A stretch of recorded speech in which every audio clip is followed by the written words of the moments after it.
Hi everyone, how are we going? There might be a few stragglers, but I'll probably make a start. So yeah, there we go. Firstly, a little bit about myself. I started writing music on computers with electronic music and just tinkering around, recording weird sounds. I think one of my early songs has like a drill solo in it, like we recorded some drill and cut it up. So we kind of moved on to bands, death metal, singer-songwriter, kind of blues stuff. So I was lugging amps around at 3 in the morning.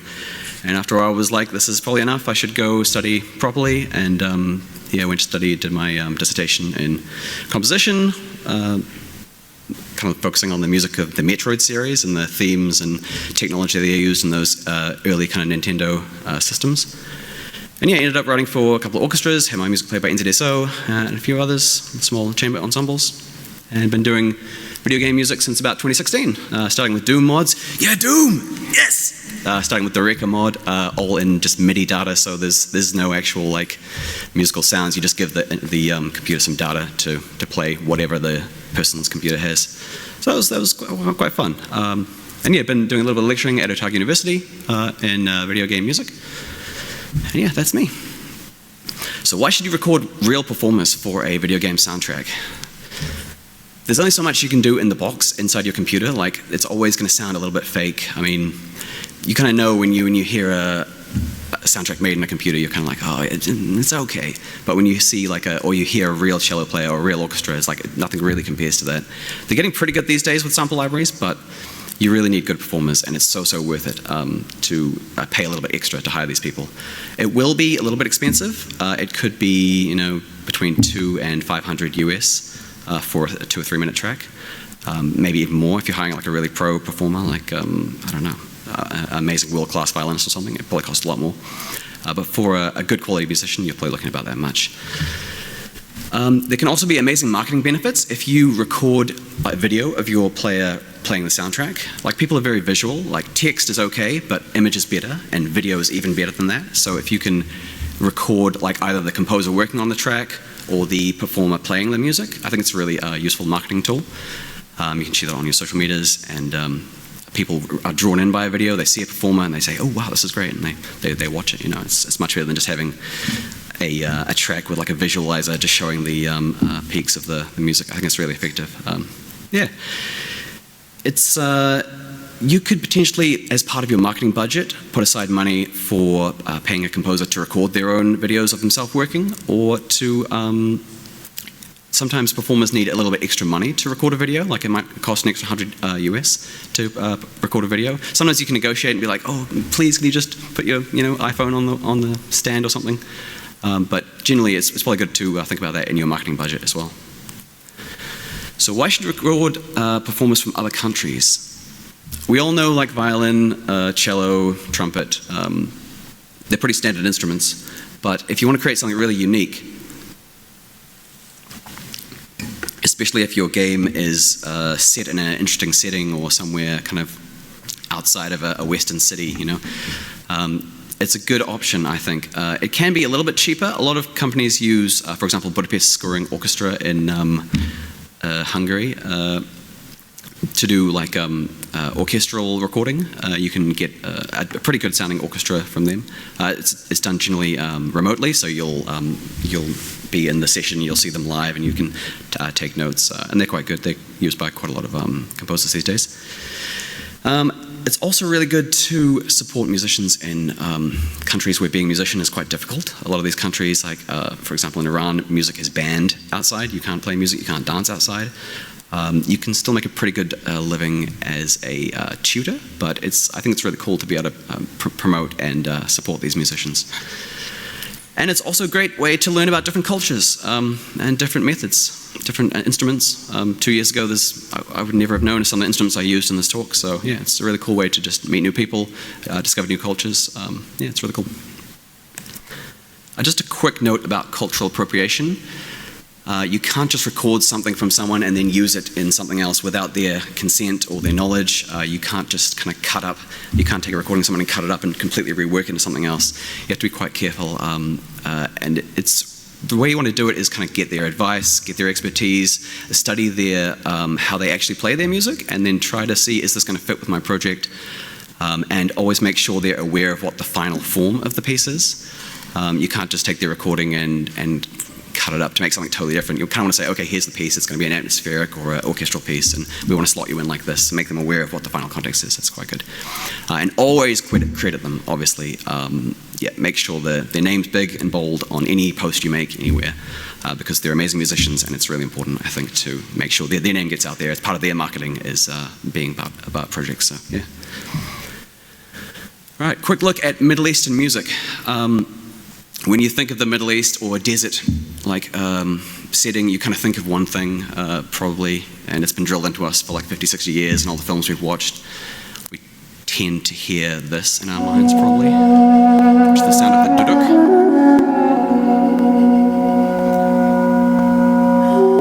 So your audience is probably going to expect this, but it doesn't always have to be this exact instrument, you know? There's lots of different options. And in real life, the duduk is only actually played in Azerbaijan and Armenia. There's only the two countries that really play it. It kind of migrated through Turkey into Bulgaria. But apart from that, like if you have a game set in Iraq or in Egypt, there's no duduk there. That doesn't exist. So we do need to be aware of something called Orientalism, where we say, I'm going to write a piece about Iraq, and then start using all these random instruments from like Armenia and like this Persian drum, and suddenly you've got this piece that isn't actually anything to do with Iraq. It might sound kind of, you know, Iraqi or Middle Eastern to us, but you know, what does that actually mean if you haven't kind of at least done some research into what the music is in that culture? So yeah, if you're trying to create something without doing research, you can run into lots of problems. There's a great video, I don't have his name on here, but if you look up Orientalism in music, it's a great YouTube video where a guy says, okay, let's make a Western track, and I'll use all sorts of weird Western instruments. I'll use bagpipe, and I'll use drum kit, and I'll use, what else? Electric guitar or something, and it sounds totally weird. And like, that's what an Iraqi person would hear if you played them your Iraqi music using various different instruments. It's a wonderful video. It's quite long, but it's really good. Generally, in Western media, we use what's called the double harmonic scale to represent Middle Eastern music, and you'll hear that ever since the 50s. They've kind of used it in film soundtracks. Lawrence of Arabia is a great example of that.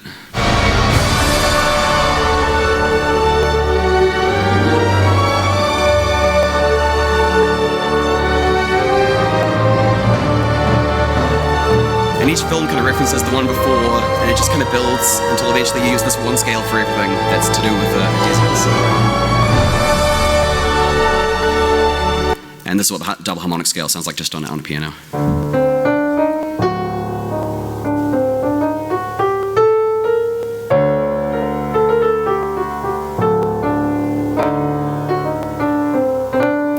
And it is quite evocative. It is a nice scale, and it does the job. But there's so many more scales out there we could use, and so many kind of different nuances we could inject into this music to make it sound even more Middle Eastern. Like that's kind of the vanilla Middle Eastern. But if you want to really like hone in, you can do some really, really cool stuff.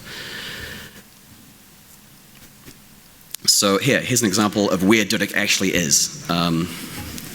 Yeah, so all those countries, there's no duduk. Can anyone tell me why there's no duduk in Turkey? It was played there a lot. It kind of went from Armenia. There was lots of Armenians living in Turkey, and eventually migrated into Bulgaria. Anyone have any ideas? Yes, exactly. Armenian genocide. Yep.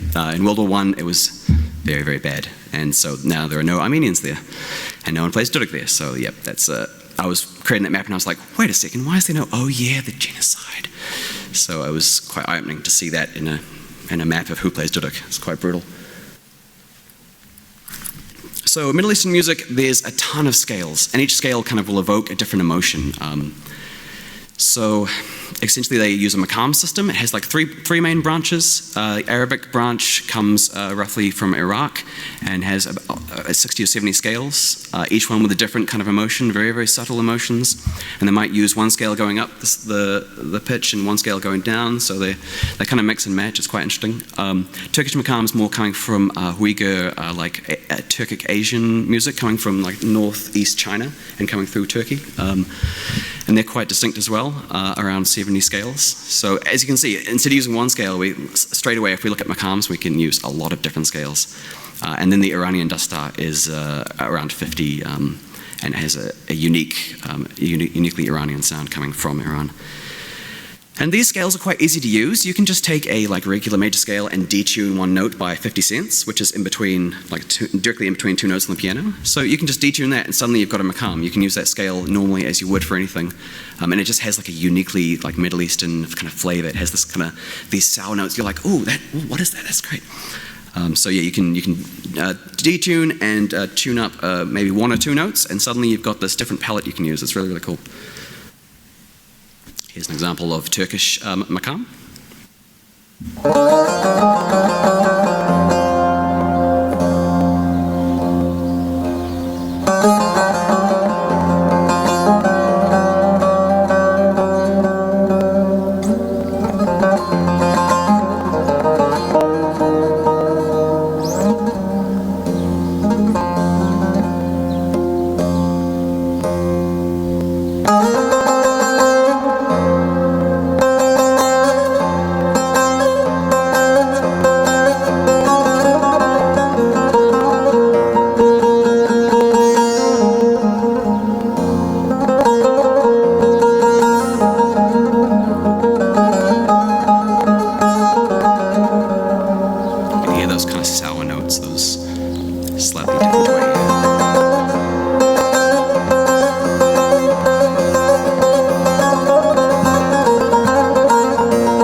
See, the way they're playing is not just going up and down the scale. There's lots of ornamentation, little just quiet little it's really, really cool the way they did. And each country has a unique way of playing these instruments.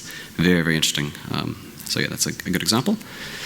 And you can see if we compare the balama there that he's playing to the Western guitar, you can see there's extra notes in between those frets. And it's a great way to just more options really. So yeah. And if you look at a lot of these instruments, you'll see they have frets strangely placed. So yeah, it's very cool. It's worth checking out. Here's another example. This is from one Iranian artist. Iranian pop music is amazing. 80s and 90s. It kicks ass. It's all in 6/8, so it has this really kind of swinging rhythm. Very, very cool. This is just one artist doing two different styles of popular music. One from the south, more rural kind of farmer wedding kind of stuff, and then one more in the north, more kind of Persian style, the more kind of urban. So yeah, here's an example of Leila Furuha.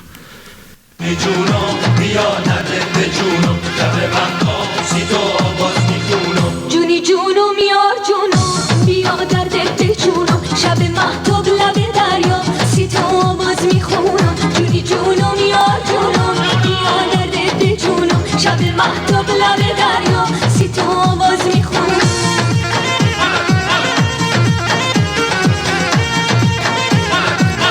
You hear those sour notes in the با میرم کنار دریا منتظر بران میشینم تا قیامت حالا با میلا فروزم وزم دریا چشمی دوزم دل غافل که نیومد تا ابد به پاش میسوزم جونی جونو بیا در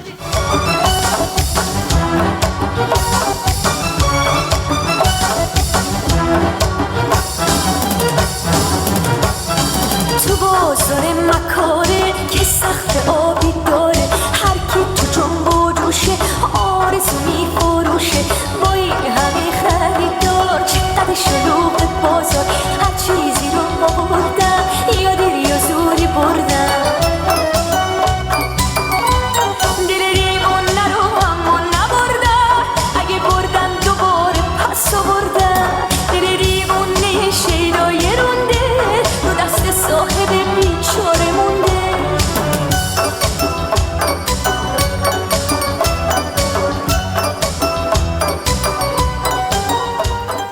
Isn't that an interesting mix? You have this amazing vocal style with all these little ornaments, then you have these synthesized like bells, and then you have like these amazing string sections, and then like the 6/8 kind of drums underneath. It's a really, really cool mix, and if you ever want to have a party and you need some different music to dance to, it's really, really epic. 80s and 90s. Just look up like old school Persian mix and you'll find some really, really cool stuff. Speaking of Iran, each of the countries in the Middle East has a very unique kind of geography, people, history. So I think it's a good idea if we just look at one of them kind of in a bit more detail. To kind of, if you really want to understand the music of a country, you really need to look at the country itself, the history, the culture, and that might give you an insight into why they play the music the way they do. Iran's very diverse. There's very lush regions in the north near the Caspian Sea. There's very high mountainous cold regions. Some cities, it gets down to like -40 in the winter and all the birds die, and so it's not all deserts and camels, and probably you won't probably even see any camel if you go there. You'd be very surprised. You have to be in the south, in the more deserty regions.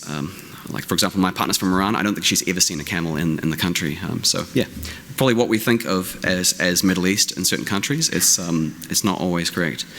There's a wide range of languages spoken there. The government tends to suppress anything that isn't Persian, but there's probably 10 or 15 different ethnicities that each speak their own language. The entire northwest speaks Azerbaijani, because Azerbaijan is just above. So they speak Azeri at home, and then at school they'll speak Persian because they have to, and they don't get taught how to read or write their home language, so they can only kind of speak it, which is quite sad. So yeah, the official language is Persian. It looks like Arabic, but it's actually not Arabic. It's spoken very, very different. It's kind of like the French of the Middle East, I guess. It has kind of a luxurious, kind of like melodic kind of way of sounding. Whereas I find Arabic is a bit more harsh, a bit more like a German or a Russian. It has a lot of kind of glottal kind of stuff. Let's just do a speed history of Iran, because that's totally cool, and I'm sure that's exactly why you guys are here. Early 1900s, it was ruled by a Qajar dynasty for about 300 years.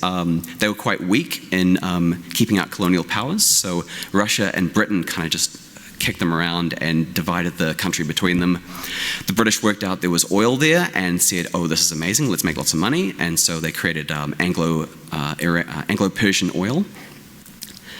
Which is actually, it became British Petroleum, and then, so that's BP. Whenever you see BP at the petrol station, that's originally come from Iran. At this stage, it was still called Persia. It was invaded twice by the Russians in just before World War I, just to keep control of things. Often any leaders who caused a problem, they'd kind of kick them out and be like, okay, we'll put someone else in, or if we have to, we'll invade with an army and kick them out. In the 1920s, the Russian Civil War was going on, and the British were kind of like, we need to help the Russians, we need to help the white Russians against the communists, and so they had a lot of armies inside Persia that they would use to support those attacks. One of the units they had, it was actually a Russian unit, but the British said, hey, we should put this guy in charge, this Reza Khan guy, he's pretty cool. We'll put him in charge, and we should convince him to actually try to take over the country. So he marched to Tehran, the capital, and took over, pronounced himself the king. He said, okay, I'll have a big ceremony, and I'm now what's called the Shah, the king. He changed his name to Reza Shah instead of Reza Khan. And he said, okay, let's modernize the shit out of it. Persia's now called Iran, let's have mandatory education, we'll make a big rail network, we'll make a big road network. At that stage, 1920s, most countries are quite religious, even the Western countries. And so it's not uncommon for people to have head cover in a Muslim country. But they forcibly removed those. They'd take them off them in the street and beat them, those kind of things. Businesses were also divided sex, so you'd have like a pool for females, a pool for males, and they forced them to be together. So it was quite a lot of changes in a very short period of time. And straight away, people started getting a bit alienated. During World War II, there was a lot of German people working on the British oil fields, and the British were like, this is bad, like kick these Germans out, what are you doing? And Reza Shah said, no, I'm not going to do that, I'm going to stay neutral. And so they said, okay, that's fine. They kicked him out and put his son on the throne at 18 years old. They can see that's Mohammed Reza Shah at the bottom there, the younger one, and the top one is Reza Khan. So they put his son on the throne, and at this point people are like, why are these Western governments meddling in our country so much? They're taking all our oil profits, they're remixing our government, like this is not good. And people start to form resistance movements. So there's the Shah all grown up. He was pretty well-spoken, well-educated. He spoke French, English, Persian fluently. So there was a lot of kind of allure, like a lot of people really thought he was an amazing leader. He was very close to all the Western governments. He'd have big parties and all the Western leaders would be invited. But he also continued to modernize and revolutionize, not as much as his father, but a little bit more. He'd start taking land from the more wealthy people and redistributing it, those kind of things. And this money that they started to make, they started taking control of their oil fields. It wasn't quite spread equally, so you had problems of people seeing the extreme wealth of the ruling classes, as you often do.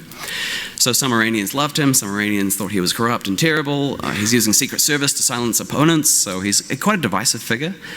Iran in the 1970s looks a lot like a Western country. Like everyone has long hair, short skirts, the hair is out.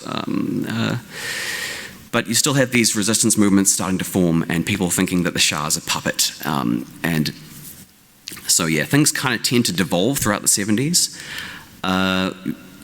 They'd have protests saying, the economy isn't correct, or these people have lots of money, I've got no money. And in these protests, they'd use police. They didn't really have a lot of riot police, so they'd use regular police and sometimes even call in the army when they couldn't handle it. And these people weren't really trained well for protests, and so people did die. And in Islamic culture, if someone dies, 40 days later, usually you then do a wake kind of thing. And during those wakes, they usually start protesting again, and then more people would get killed. So every 40 days, you'd have this escalating kind of problem. And the Islamic clerics would try to whip things up and be like, we've got to overthrow this government, we've got to get rid of them. There was a incident where a cinema fire was blamed on the Shah. A terrorist group essentially set a cinema on fire and 400 people died, and it kind of started to break the back of his control, I guess.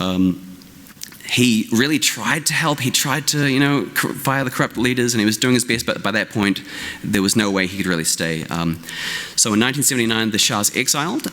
The US said, this Khomeini guy seems pretty cool. He could be like a Gandhi in the West, He's like a religious figure. He's pretty chilled. Let's promote him. And he was Time Man of the Year. So, you don't become Time Man of the Year just by being amazing. Usually you have some kind of sponsorship from the US government or from the US media. They control the media very, very tightly. So to become Time Man of the Year, you can kind of see the influence of what they were trying to do.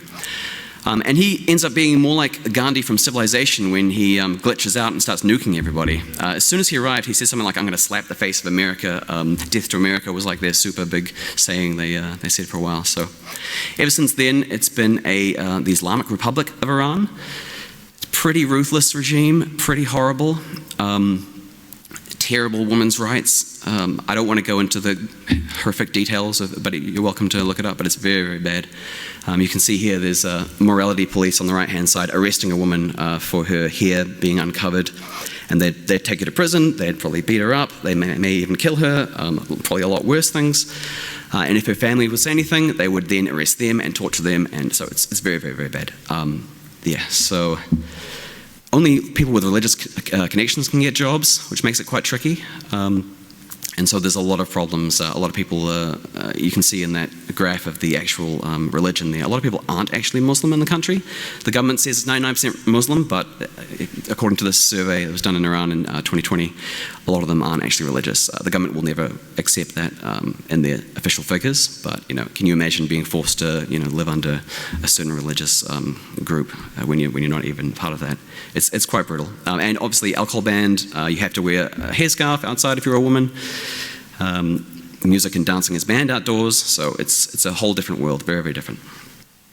Okay. All right, let's look at the music for Red Echo. This is a New Zealand-made game, a very harsh environment, a little bit deserty, I guess you could say. Mars is very dusty, kind of red planet. There's moral decisions, grey areas of kind of different factions you can choose how you interact with. Not everyone's your enemy, but if you start attacking them, they probably will become your enemy. So yeah, when I was talking to the developer, he emphasized there's a very, very oppressive government, and immediately I was thinking, well, okay, it would be amazing if we could work with performers who, I guess, have experienced these kind of oppressive governments, and they tend to play with this kind of sadness and kind of depth of intensity which suits very well. And maybe it sounds horrible to think of it like that. I didn't really think of it until later. I always wanted to work with the musicians from Iran and the Middle East. And so I just thought it would fit nicely with the desert theme. I wasn't so much thinking about the brutal, oppressive stuff. So yeah, it kind of just worked out that way. So how do you find these performers? I think it's always good to tell people what you're doing. Someone always seems to know someone somewhere. You can go to local events. There's like Diwali coming up, Iranian Nowruz. You try to find these local events, go to them, meet people. There'll always be performers in those local places, and this is a great way to meet performers just in your backyard. Obviously, visiting different countries is great. It's probably the best way to do it, especially if you can spend more than 2 weeks there and actually just live for a while and seek out like folk music festivals, those kind of things. And you can, if you need to, find people online. The best way to do it is to probably speak the same language. Like I try to work with performers who have decent English, at least written English. Otherwise, it's quite difficult to communicate musical ideas. If you need to use Google Translate, like a lot's probably going to get lost in translation. So I think that's probably a good idea. It would be my recommendation. But you could, if you have someone who can translate for you, maybe you could do that. Especially if you're in the country and you need to record someone. Yeah. So let's look at the first case study. So this is working with a kamanche player, which is a traditional Iranian instrument. Mirzad lives in Tehran, and so I started by asking some questions after I made contact with him. I tell people what I was doing, and I talked to V from Code, and she knew someone, she had an Iranian friend, and he then put me on to 2 other Iranian performers, and I could have a chat with them. And so just by telling people what I was working on, I was able to make a connection, because someone always knows someone. So V was amazing, and Code is just amazing. I don't know, you have a bit of a clap for Code, because they're just phenomenal. Everything they do is so good. So, yeah, so I started with some research, like how do they play the instrument? What are the strings tuned to? What's the specific notation? They have these kind of weird flags and like this sharp sign with like a greater than symbol inside. So I had to work out what the notation was to actually write for these performers. And obviously you need to negotiate your price, put together a track. In this situation, the performer was more of a classical musician, so they'd have concerts. They still do improvisation, but he would mostly play in like a large ensemble and have written sheet music, that kind of thing. So I like to look ahead and see, do you read sheet music, or are you more of an improviser, and try to find out this performer's style. So in this case, he reads sheet music and very, very good improviser as well. And so at this point, I had a mock-up made. And I needed to get the funding from my game developer to say, I want to record this guy. And thankfully, the game developer was very, very trusting. And straight away, he just said, I trust you, bro.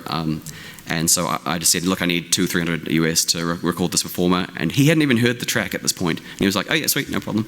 I was like, oh, this is great. Yeah, so it's really amazing to have the trust of your game developers, even if they have nothing to go on. Like, if you have a cool idea, it's amazing to be able to follow that through. Yeah, so this is what I had to start with. I had this score, and I had like a rough guide track, which you can hear here.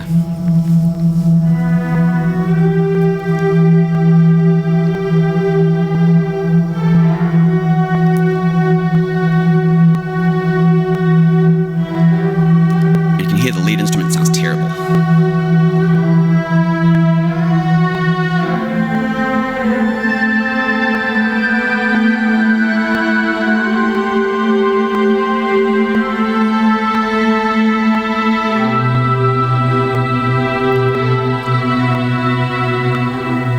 That's just a mock-up for me to kind of understand what the solo should sound like. But I mean, it sounds terrible. You can't use that in a game. And the engagement of that on its own, of like just an audio piece, like if you had that in your game, it's not. I mean, obviously you put a lot more time into it. If you were not going to record a performer, you'd probably polish that up a lot.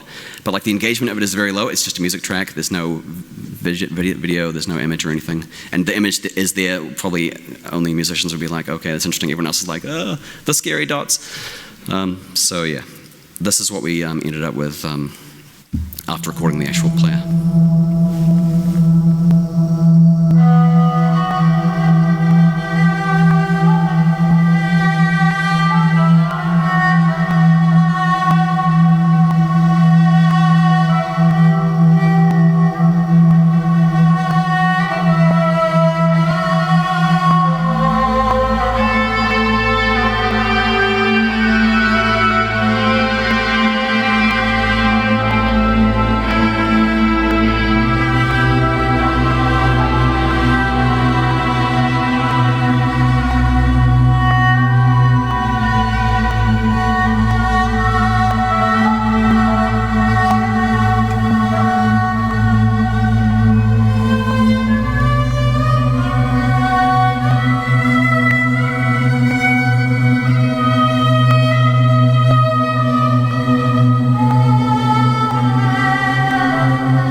Thanks.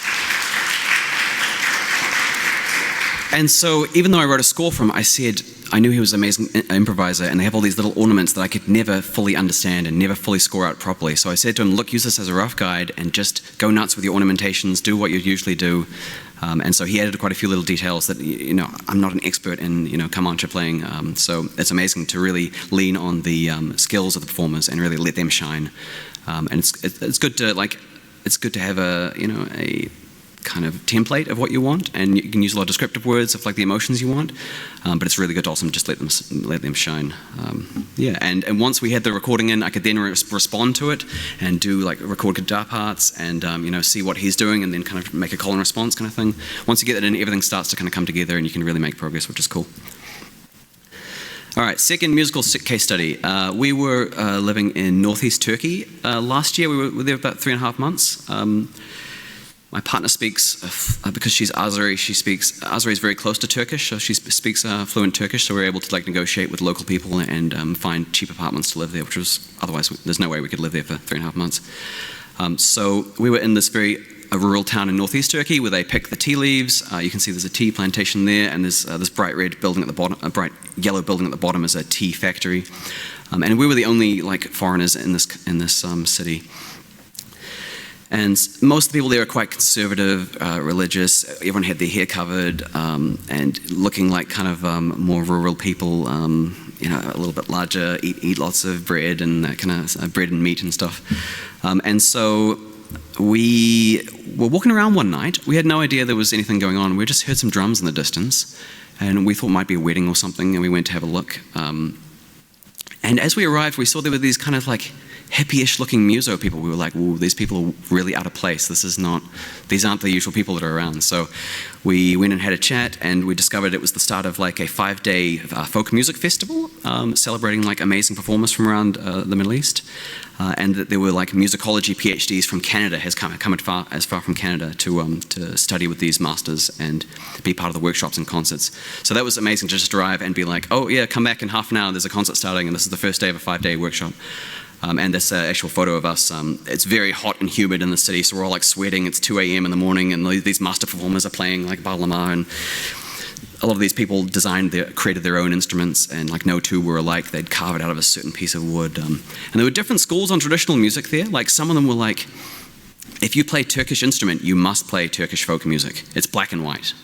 That's it. And another guy I talked to was like, we're all mutants, I play bluegrass on my Turkish instrument. I play all sorts of weird stuff on my instrument.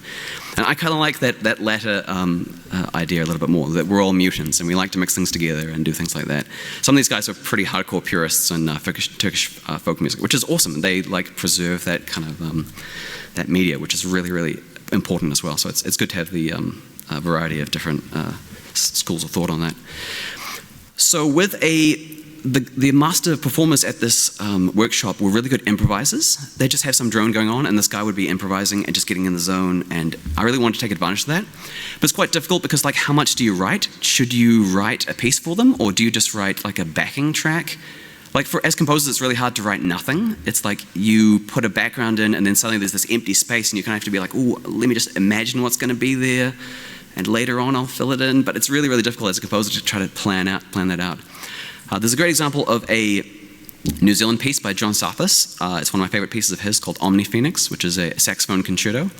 And I've got a video of it here with the score at the bottom. And you can see when he scores out for the performer to play, then he leaves big spaces of kind of free time, go for it kind of thing, which is, I think, a really cool way to do it. So here we go. This is NZSO with Joshua Redman on saxophone.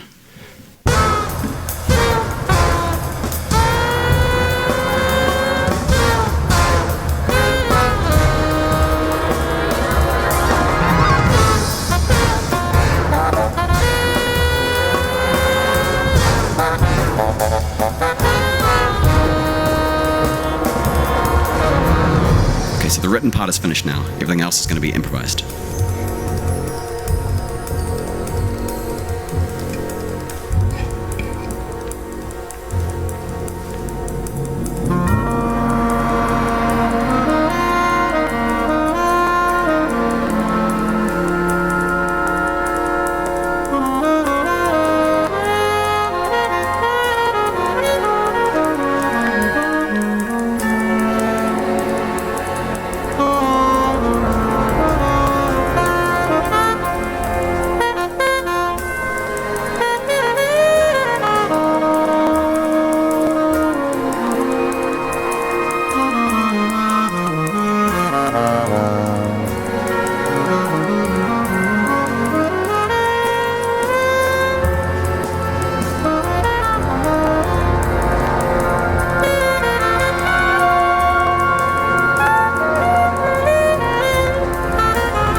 So you can see that whole like second half or second 2/3 is like completely improvised, and he just has a lot of fun with it.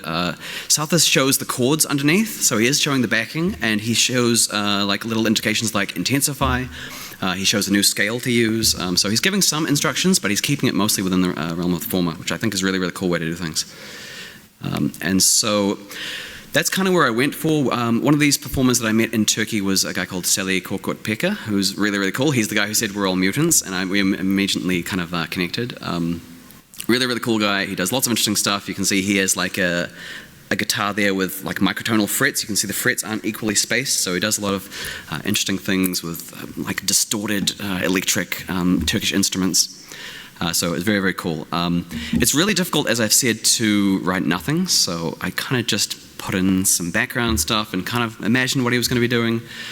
And then I plan to respond to it later. I'll get his pieces in, then I'll respond. I can cut things up a little bit and put some weird effects on in certain places, not the whole thing, obviously. I'm not going to remix to make a whole new song, but yeah, I can kind of edit things later on. So I gave him some really detailed instructions of like what kind of mood I'm trying to hit, roughly the kind of scales I'm looking for, but I said, as usual, go nuts with your ornamentations and just try different things. Use whatever instrument you like, whether it's like electric, this or that, just go nuts, whatever you feel is going to work. He's kind of a master of an instrument called the jumbush, which is like a Turkish banjo that has no frets, so it's completely smooth, so you can make all the strange notes that they use in their music. Yeah, so this is what we came up with.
So you really went for that kind of desolate feel, like loneliness, desolation. I wish we could get the sound a bit higher, but you get the idea.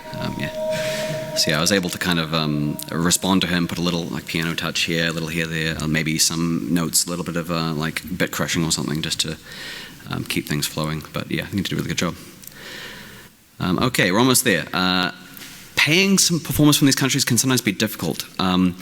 In Iran, there's lots of sanctions. They can't use PayPal. They can't use, you can't just send money to them through the banks. You probably need to know someone who's living there and maybe transfer to their bank account. It gets kind of tricky. So we ended up paying Mirzad with Bitcoin. Thankfully, I already had some of that and could use that. So there's kind of, I guess, one use case for Bitcoin. You can actually pay someone in a country that has problems using the international banking systems and PayPal. Turkey's kind of similar. They like to kind of ban apps if they don't like them. The government's kind of just like, we're not going to use that. They don't conform to our values or something. So they actually banned PayPal in Turkey. So as well as Google Pay and Apple Pay. So you can't use any of those, which is bizarre. But anyway. So I used an app called Revolut to pay Korkut, and that was one he suggested. But both of these performers, we tried a few different options, and I said, well, how can I pay you? What's the best way to do it? And Mirzad recommended Bitcoin. I said that's fine, and Korkut recommended Revolut. So yeah, that's pretty much the talk. So yeah, if you guys have any questions or anything, yeah.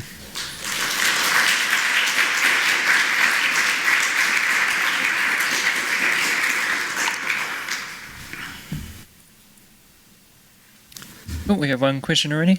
Yep. Sorry, I could probably ask you on Discord, but I'll ask it now. So back in like 2002 to about 2004, we in the US had like the Bush era protest music, and even in the Vietnam War before that. Mm-hmm. Do you find that in Iran and Turkey and places like that, do they also have a form of protest music, or does it, by its nature, like with Iran being so stringent, does it all become protest music? There is definitely protest music, and they get in a lot of trouble for writing it. What's his name? There's a rapper, Tumaj Salehi, who was sentenced to death for his rapping music, and he goes very hard against the government and is very, very, very interesting lyrics. Shervin Hajipur, who wrote a very nice singer-songwriter song, just talking about all the horrible things that happen, was sentenced to 4 months in jail. And jail is not quite like New Zealand. It's not like, I'm going to sit in a cell. It's like you'll be psychologically tortured every day, probably even worse every day. It's very, very bad to go to Iranian prison. So yeah, it definitely happens. Most of the musicians who don't want to cause a fuss will play kind of Iranian traditional music, and they'll have like very deep concerts, and they get in the zone. And it's a lot of kind of very painful, kind of suffering, kind of that they're expressing. And a lot of the traditional music feels very, very dark. So that's kind of the main stuff you'll hear. You won't hear any of this pop music. After the revolution, all the pop composers moved to Los Angeles and started producing all their raunchy kind of pop music over there. So yeah.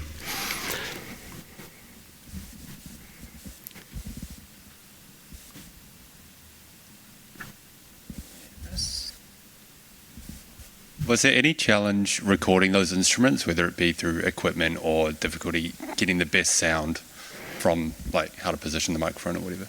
Yeah, usually you make sure they record at a proper studio. They'll have good professional studios in their country. Like both of these guys do professional recordings and release albums and stuff. So make sure you work with musicians who have access to those good studios and probably have experience. Mirzad is considered like a very, very high-level performer, and it plays with some of the most well-known acts in Iran. So people, like I mentioned to my partner that he plays with this certain act. She's like, oh my God, they're like superstars. What is this? So they have access to very, very good recording studios. But yeah, make sure that's something to look for, definitely. When you're looking for different performers, make sure the audio quality is good and that they have access to that kind of thing, yeah.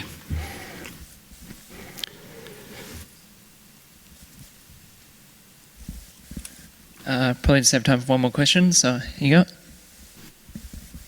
Yeah. So how was it composing alongside, because at least one of those instruments was on a microtonal. Yeah, it's like, I know a lot of modern software kind of chafes against it and stuff, and it can be really difficult trying to get it to, yes. How was that? It's definitely a challenge. Maqams are kind of nice because it's still mostly a scale that sounds good to us, but there's a few notes that sound a bit kind of like kind of spicy or sour. If you start getting to really monotonal music, like, I don't know, 30-tone equal temperament, then for me it's like overwhelming. I can't really start to make sense of it anymore, and like the tonality kind of breaks down. It's really hard. Yeah. Yeah, generally, because these performers are quite good, they can kind of hear when things aren't going to work. I kind of just trust them on that aspect. I don't really say, oh, don't play C half sharp, that's not going to work, but I just kind of let them go for it. Dissonance, especially in passing, is quite easily accepted in the ear. If you have like a big chord of like where it's all, quarter tones apart, it's going to be difficult. But in passing, generally your ear will be fine with it. Yeah, hope that answers your question. My second thing was like, have you seen the jazz festivals on? What's that, sorry? There's a jazz festival on at the moment. Oh, yes, yeah, amazing. Yeah, it's great. It would be cool, yeah. I heard some amazing saxophone player when I first arrived, and I was thinking, this is a cool city. Yeah. Great, thanks everyone.